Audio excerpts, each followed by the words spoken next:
What is going on, everybody? Welcome back to my channel. Thank you so much for being here, taking the time to watch my videos. It really means a lot to me. If you're new here, my name is Thomas, and I make videos around One Wheel. Today's video, I'm answering my most frequently asked question, which is, how do I edit my videos? Well, today I'm going to share that with you. I will preface this by communicating I am not a professional video editor. I am self-taught. I'm doing this out of my own joy and pleasure for editing. I think it is a lot of fun, but I am not a technical wizard here. I know what the actions and features are capable of doing in the app, and I'm happy to share that with you. So all I'm trying to say is take everything that I'm telling you with a grain of salt. I'm not a professional here. I just have a natural eye for angles and I think what looks good aesthetically. So, how do we go from a raw Insta360 clip like this and turn it into something that looks like this?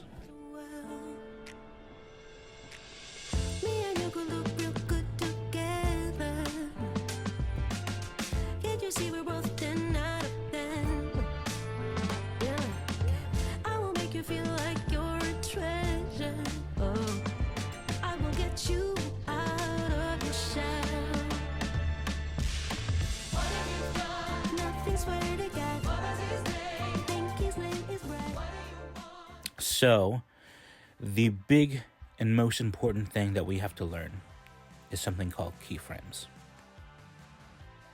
What are keyframes? Keyframes are basically markers that define a start and an ending point, right? Let's break down the app a little bit here first. Down here, we've got a timeline for our video. Right now, there are no keyframes, and so as a result, the lens is just pointed naturally where it would be filming. As I was saying before, if we have a starting point, we need to have an ending point.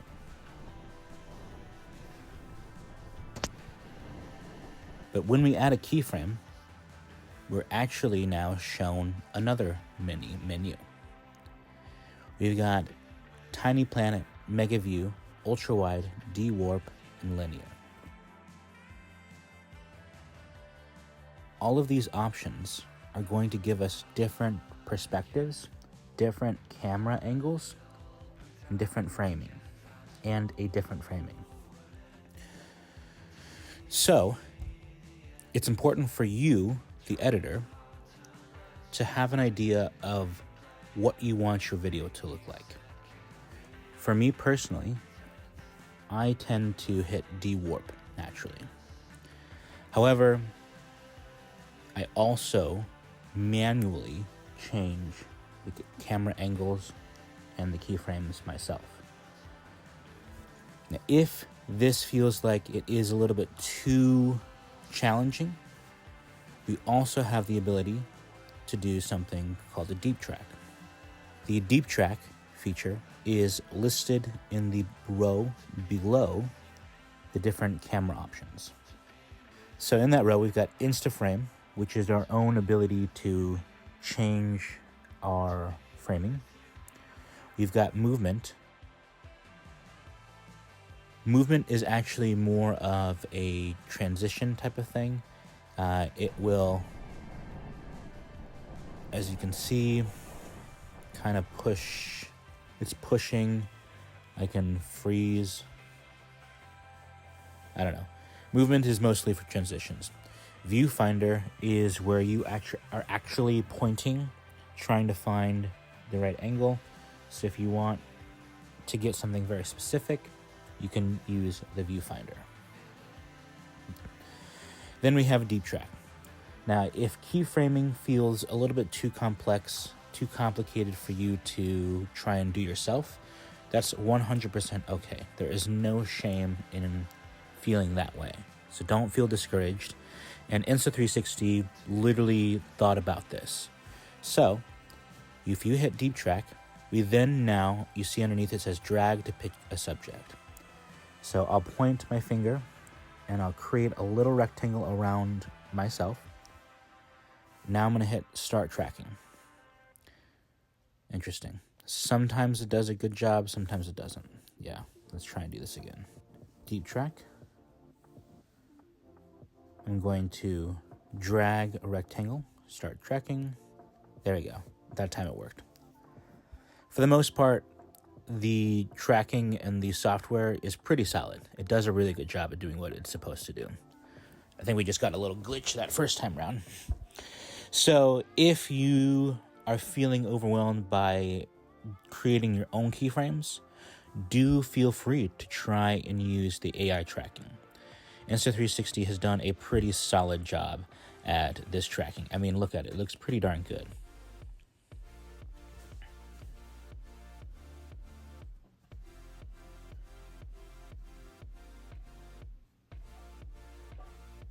Pretty decent, actually. Now, for myself, I kind of like the idea of having more control over my camera angles. I sometimes want to be able to zoom in, and if you're using the auto tracking feature, you are restricted to whatever the AI decides to create for you. So you do not have as much editing control over your keyframes when you're using the deep track feature. All right, continue on for this row. Rotate is literally how you rotate the image, so no worries about that. And snapshot is taking a screenshot or a snapshot in the middle of your clip. All right, we've got the timeline. Underneath the timeline, we've got one final menu. We've got trim, which is literally trimming your clip. We have favorite, you can favorite the clip. We have got edit in the center. Edit brings up all of these different features that you can add to enhance your overall edit. So we've got the recommended, which is the ones that I typically use, but we've got audio, we've got speed, we've got color editing options, we have different effects. I personally stick to just a few different options here. Feel free to, experiment, try all these different things at your own leisure. I encourage you to do so. I just don't really use all of them. So I use motion blur, the Dolby Vision, and the Clarity Plus, just so you can have an idea what they look like. What happened is motion blur. You see how now I've got some blur to it, makes it look like we're going a little bit faster. If I bring it down, I usually have it around 10 to 12, maybe 15 every once in a while, but I want it to look as natural as I can. And then the top one is the spread, so how much motion blur you get. Is it how concentrated, basically. Dolby Vision is a color grading option. It just kind of enhances the color, makes it a little bit more rich. And then the Clarity Plus is a definition, kind of making your image a little bit more crispy. Together, I think it's a pretty good combo, actually. Gives you nice, beautiful colors. I will say, I do think the Insta360 colors on the X4 are pretty darn good. I really like how it looks. All right, so back to keyframing, back to editing. Let's start from the top here.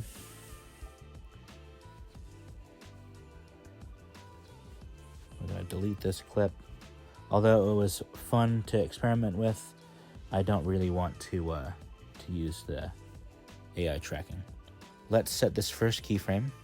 I'm going to use a grid system. I think it comes like this for you automatically. There's no adjust. Yeah, I think it just does it for you. Use the grid, it should help you. Yeah. So update, that's where I'm going to start. The other thing that's important to note is, for me personally, I do my best to keep the subject or myself in the center of the frame at all times. So even here, trying to keep myself centered.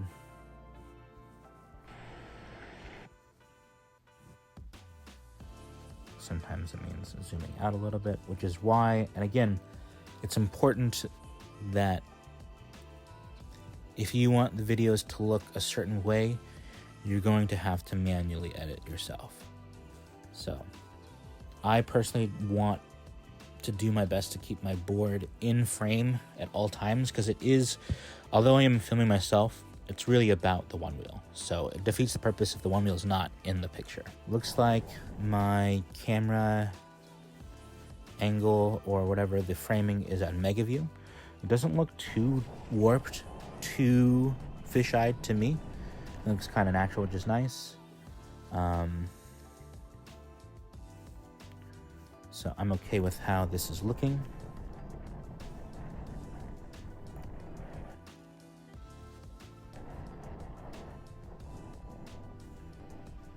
And sometimes you don't even really have to watch the video.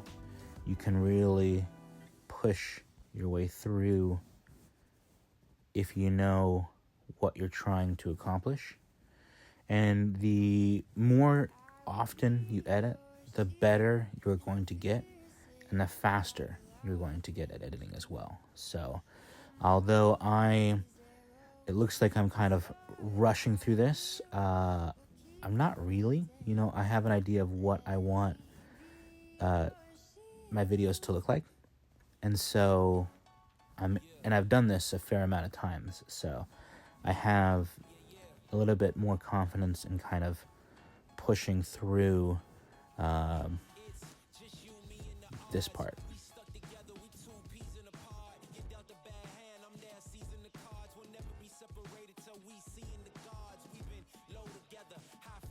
And Broadway is cool.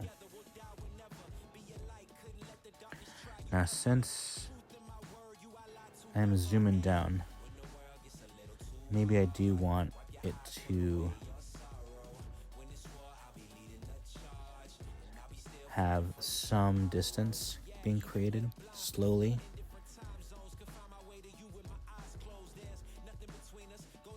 Ooh, that's cool.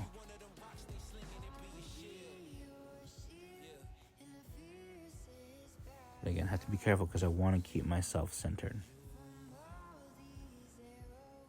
You can see it's starting to warp a little bit, more fisheye. Keep myself centered.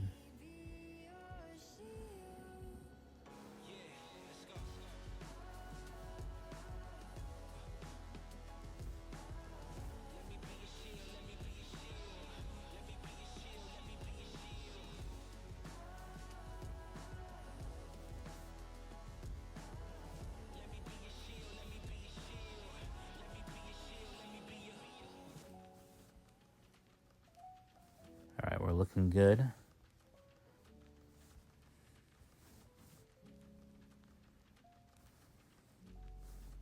And almost there. Boom. All right. So now that I've got my keyframe set, I can hit playback and we can see how it looks.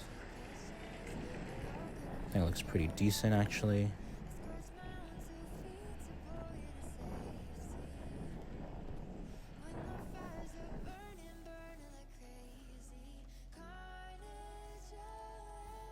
You know, make sure you hit the small spots where you're not centered. Do whatever works for you, whatever you feel comfortable with.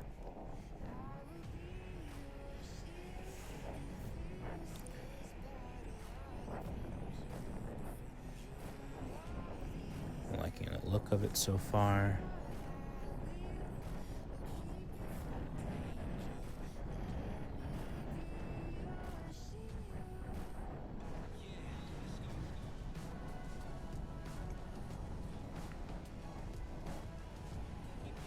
Alright, so it looks good.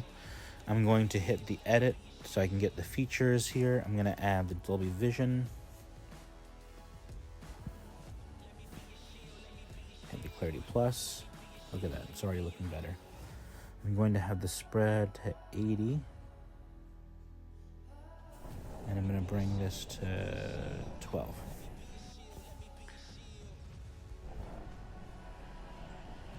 Nice, that looks pretty good. The colors are popping. Man, this is some sweet footage.